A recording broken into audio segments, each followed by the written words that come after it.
if that works for folks. When they were setting this up this morning, I asked for two things. I said, please make sure that I have all the light on me and none of the panelists do. So the sun has delivered on that. And I also, all right, so Mohammed, I'd love to turn to you now. So far in this conversation, so far in this question and answer, we've largely focused on data that you might term as uncontested. Now, your organization works with data that I would not consider to be uncontested all of the time. And one way to say that is that you work on data that touches on genocide. And I think it's fair to say that if there is a genocide, the aggressor likely does not want their actions to be publicly and widely shared. So let's touch on that. Let's dive into this kind of contested information space.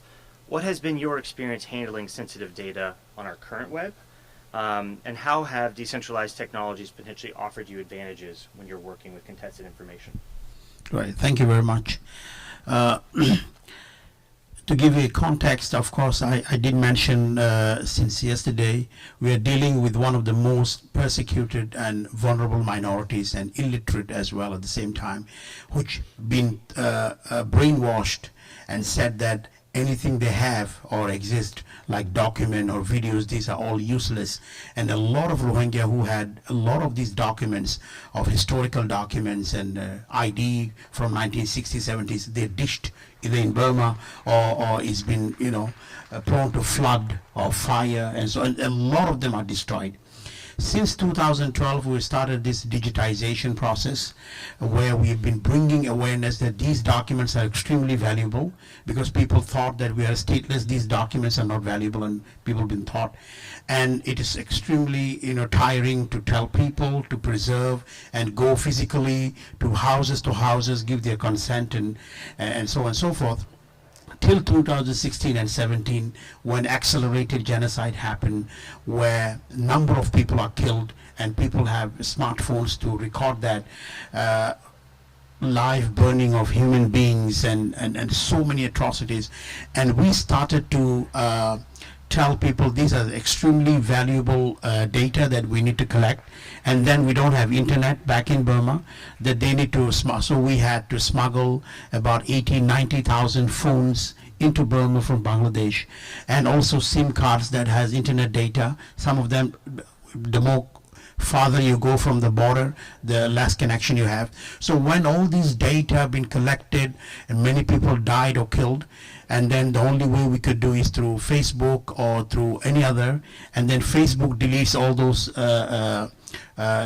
data, and those activists, I'm one of them as well, taken my page down and our organization page down, all this because in the name of violated the community rules and so on.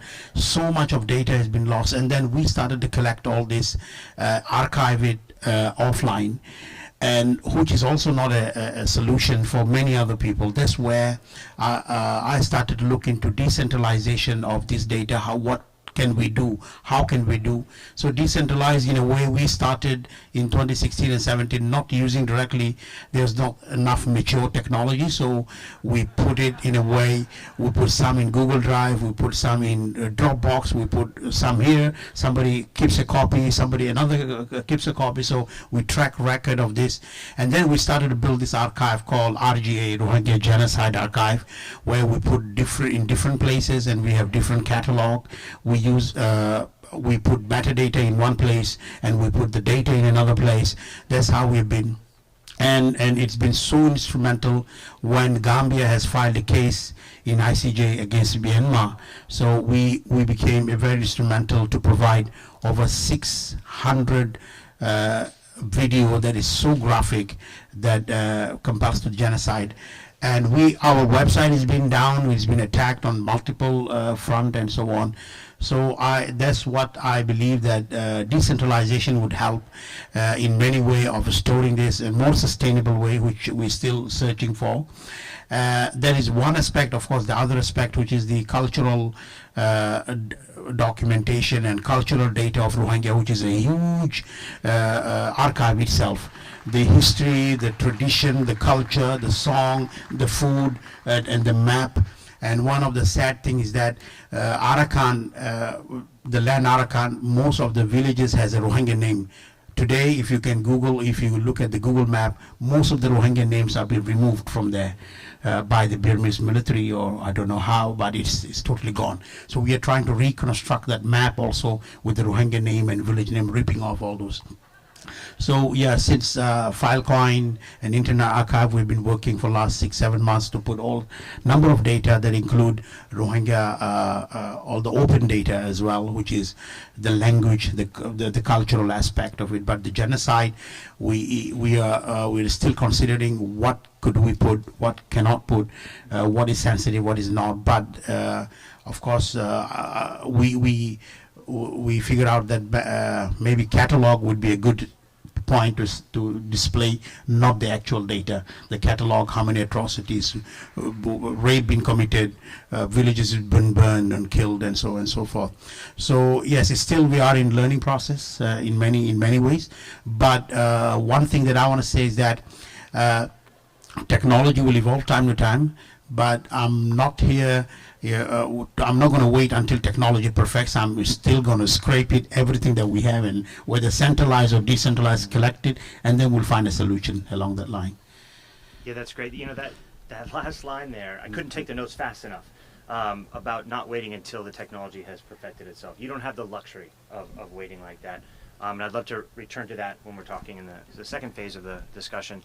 Which is creating a decentralized virtual heritage place like Arakan, where all the centralized institute are removing names, our ancestral land names and all other things, to create and put all the data that we have and other have in their repositories, and create this multi-layer virtual Arakan, which the only way we could connect maybe in the future, because since most of them are driven out of the land, which is where the atrocities happen, where are all these cultures, what type of things they used to have, what are the languages, so more sustainable. And I believe through decentralization and more sustainable way, this could be achieved, and we are on that path. And I'm happy to to take any feedback or any support on building that.